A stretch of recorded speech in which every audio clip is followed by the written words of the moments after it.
मुंबई में आज 100 से ज्यादा देशों के इन्वेस्टर्स और पॉलिसी मेकर्स एक साथ एक ही छत के नीचे इकट्ठा हुए और इस इवेंट में खास तौर से प्रधानमंत्री नरेंद्र मोदी ने भी अपनी मौजूदगी दर्ज करवाई। वेव एक ऐसा ग्लोबल प्लेटफॉर्म है, आप भारत से बहुत नेचुरल कनेक्ट फील करेंगे। तब आपको क्रिएट इन इंडिया का हमारा मंत्र और सहज लगेगा। क्या बात है, क्या चीज है भारत। कंट्री जंग की हालत में हो और वो दुनिया की सबसे बड़ी पहली वेव्स समिट करवा दे। I am amazed, really big clap for India. Wow. Bharat में ऑरेंज इकोनॉमी का उदय काल है। कंटेंट, क्रिएटिविटी और कल्चर, ये ऑरेंज इकोनॉमी की तीन धुरी है। इस ऐतिहासिक और शानदार शुरुआत के लिए मैं देश विदेश से जुटे आप सभी महानुभावों को बहुत बहुत बधाई देता हूं। क्या पाकिस्तान में भी कोई ऐसा फॉर्मूला सर कारगर साबित हो सकता है कि इस तरह के कोई इकदाम किया जाए? अगर हो सकता है तो वो करेगा कौन? दोस्तों, मैं एक खबर पढ़ रहा था, बड़ा हैरान हुआ ये देख के और सुन के, और सोचा कि हम कहाँ पहुँच गए हैं और भारत किस तरह की ज़िंदगी और किस तरह के फैसले कर रहा है। आज भारत के वज़ीर-ए-आज़म नरेंद्र मोदी की टेलीफोन। डॉक्टर साहब, मैं दो चीज़ों के सर ये जवाब दे दीजिएगा। एक तो जारी बात है, ये बड़ा वैलिड पॉइंट है सर, ये ओवरसीज़ पाकिस्तानीज को ये कहा जाता है कि जनाब इन्वेस्टमेंट लेकर आए पाकिस्तान के अंदर, आप ज़रूर लेकर आएँ, लेकिन अगर शरीफ फैमिली की अपनी इन्वेस्टमेंट जो है वो पाकिस्तान से बाहर हों, बिजनेस वो सारा बाहर करें, तो आप किस तरह कन्विंस करेंगे एक ओवरसीज़ पाकिस्तानीज को कि जनाब आइए, ये वो जगह है जहाँ पे आपको इन्वेस्ट करना चाहिए? भारत के जो कनेक्शंस हैं, भारत के दोस्त ममालिक वहाँ बैठे हैं जो भारत को सपोर्ट करते हैं, देखते हुए भी अंधे हो जाते हैं, सब कुछ जानते हुए सुनते हुए भी बहरे हो जाते हैं, ज़ुबान रखते हुए भी गूंगे हो जाते हैं, कोई मतलब इंसाफ की बात नहीं की जाती है, सपोर्ट किया जाता है भारत को। तो भारत की हम खारिजा पॉलिसी को इस बारे में सराह सकते हैं कि भारत की जो खारिजा पॉलिसी वो इतनी ज़्यादा स्ट्रॉन्ग है कि भारत ने अपने पंजे ऐसे गाड़े हुए हैं, ऐसे अपने दोस्त ममालिक से ताल्लुकात बनाए हुए हैं, और हमारे यहाँ माजी में जो हुकूमतें रह चुकी हैं, क्या उनकी कोई कमज़ोरी रही है कि वो ताल्लुकात नहीं बना सके? हिंदुस्तान बड़ा मुल्क है, उसके कोई ऐसे दोस्त हैं जो सलामती काउंसिल में बैठे हुए हैं और जिनके पास वीटो पावर है। जैसे मैंने कहा, अमेजिंग, मुझे यकीन नहीं आ रहा था कि ये हो रहा है। एक तरफ आप देखिए कि आपको पता है कि क्या हो रहा है, दूसरी तरफ ये कि रातों को उठ कर जो है वो प्रेस कॉन्फ्रेंसेस हो रही हैं और हर तरफ ये चल रहा है कि अब क्या होगा, ये तो भारत हमला करने वाला है, कहां से करेगा, किधर से करेगा। जो दूर दराज के गांव और ऐसे एरियाज हैं, जैसे मैं देख रही थी कि एलओसी के करीब के जो गांव हैं और हैं, उनको कहा गया कि जी 3 महीने की अपना राशन जमा कर लें, कहीं ये ना हो जाए वो ना हो जाए। इस तरह की सिचुएशन जहां पर एक खौफ छाया हुआ है, दूसरी तरफ वहीं पर भारत के आप गट्स मुलाहिजा करें कि वो क्या कर रहा है, वो सबसे बड़ी वेव समिट करवा रहा है। अब आप पूछेंगे वेव्स क्या है।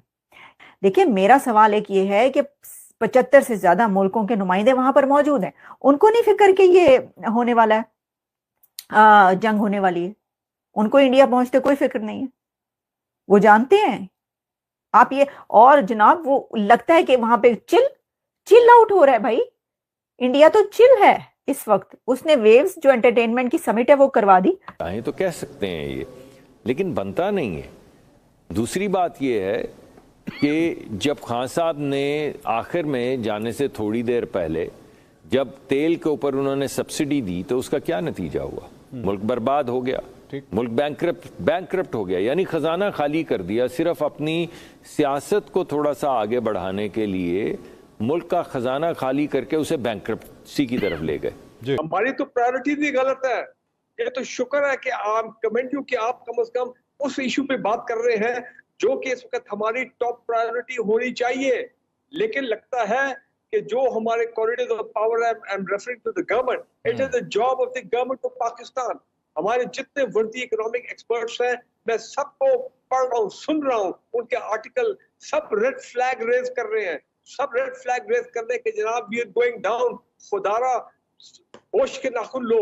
इलाके में है ना, हमारे शायद वज़ीर-ए-आज़म कभी वहाँ गए हैं, लेकिन नरेंद्र मोदी को इस चीज़ का पता है कि मैंने किस तरह इनके साथ काम करना है, कारोबार करना है, इनके साथ ताल्लुक अपने कैसे बेहतर करने हैं।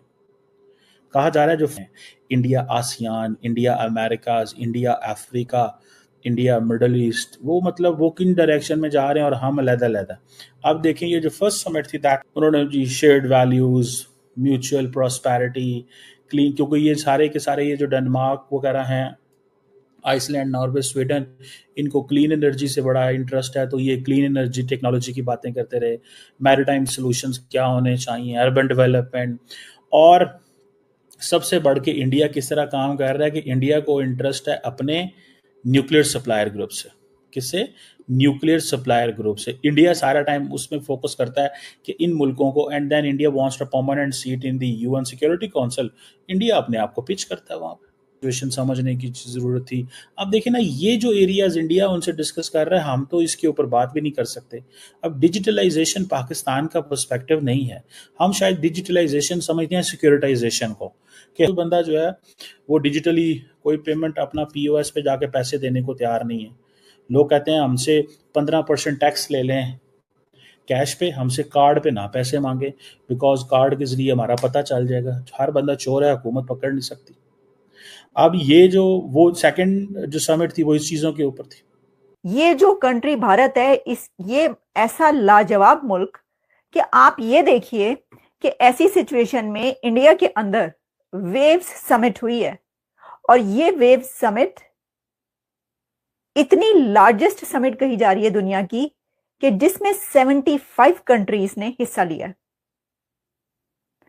अब आप ये देखें कि जहां पर होता क्या है दुनिया के अंदर कि जब कोई ऐसा सिचुएशन हो तो एडवाइजरीज जारी हो जाती हैं, ट्रैवल एडवाइजरी, यहां पे नहीं जाना, यहां पे खतरा है, इस कंट्री में नहीं जाना, यहां पे खतरा है।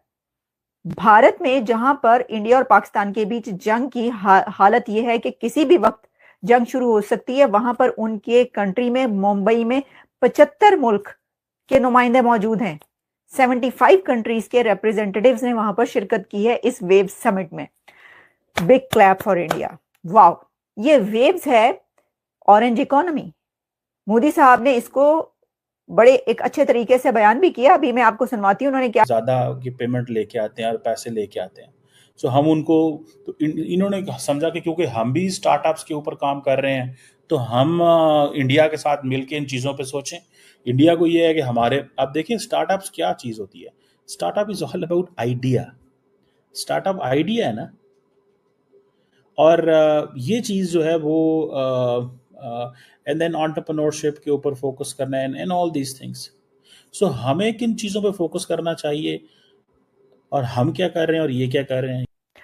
यूनाइटेड नेशंस का ये कहना है कि पूरी दुनिया की, वर्ल्ड की 2% जीडीपी है ये जो ऑनलाइन प्लेटफॉर्म्स हैं जो हम और आप इस वक्त बात कर रहे हैं, ये भी इसके अंदर शामिल है।